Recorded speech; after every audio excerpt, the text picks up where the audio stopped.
सप्तम रूप माँ कालरात्रि का है। आज हम आपको 7वें रूप की कथा सुनाएंगे। अब तक हम आपको 6 रूपों की कहानी सुना चुके हैं। आपको हमारी कहानियाँ पसंद आ रही हो तो प्लीज़ लाइक करें, कमेंट्स में जय माता दी जरूर रखें। आप सभी पर भगवती जगदम्बा की कृपा बनी रहे, ऐसी हमारी माँ से प्रार्थना है। बोलो जगत जननी जगदम्बा की जय हो। सप्तम माँ कालरात्रि का मंत्र है ओम ऐं ह्रीं क्लीं चामुंडाय विच्चै।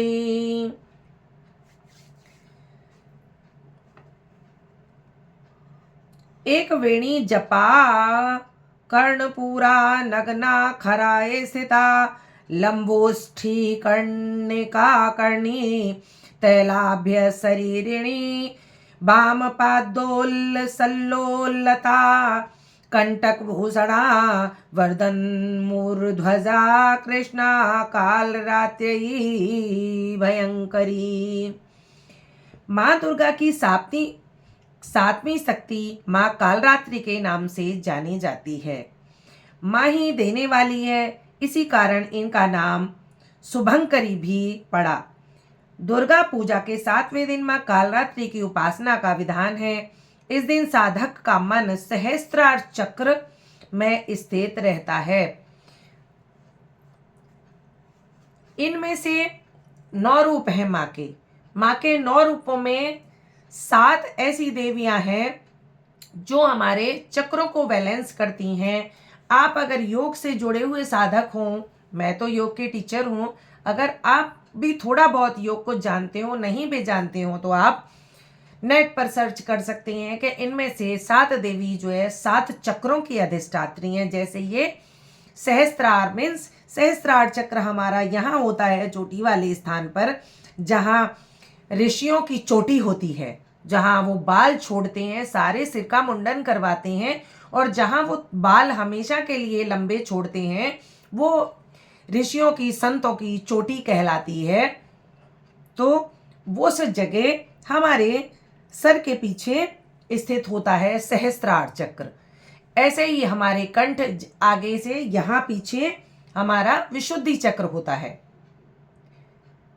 ऐसे ही यहाँ पर अनहद चक्र होता है।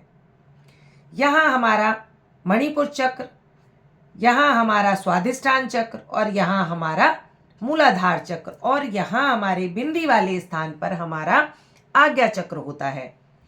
तो सबसे नीचे टेल बोन पे मूलाधार, उससे 4 अंगुलों पर चलेंगे तो स्वाधिष्ठान चक्र, और उससे इतना ऊपर चलेंगे इतना तो हमारा मणिपुर चक्र जो हमारी नाभि पर स्थित होता है। स्वाधिष्ठान हमारी स्त्रियों की जननेंद्रियों के पीछे होता है।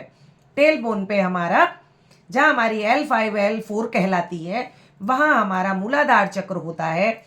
छाती के पीछे रीढ़ पर होता है अनहद चक्र, और फिर आगे बिंदी वाले स्थान पर आज्ञा चक्र, और चोटी वाले स्थान पर हमारा विशुद्धि चक्र। बाकी हमारे 5 चक्र हमारे रीढ़ पर होते हैं, 1 चक्र हमारे सिर में स्थित होता है, और 1 चक्र हमारे मस्तिष्क में आगे की ओर स्थित होता है।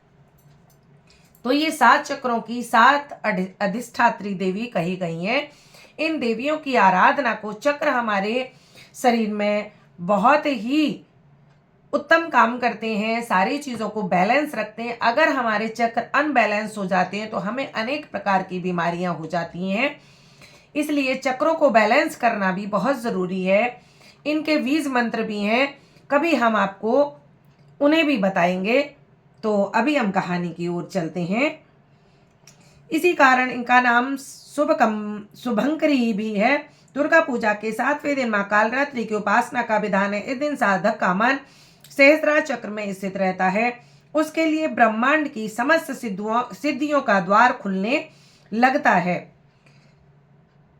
ना।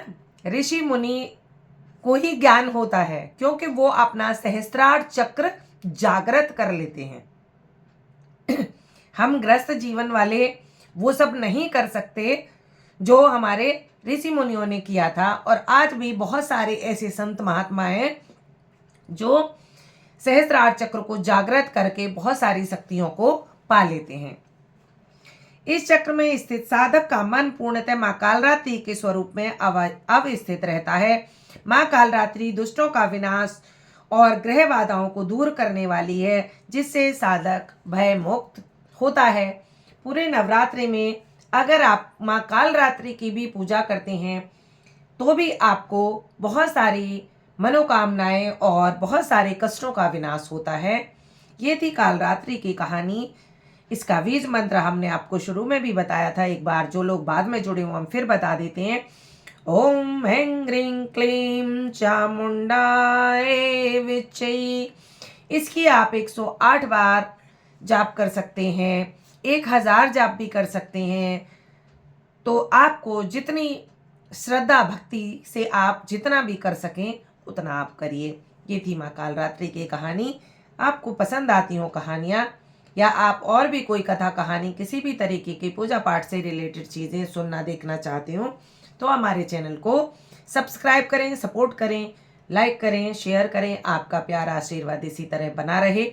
यूट्यूब फैमिली का बहुत बहुत धन्यवाद। जय माता दी। बोलो भगवती जगत जननी जगदम्बा की जय हो।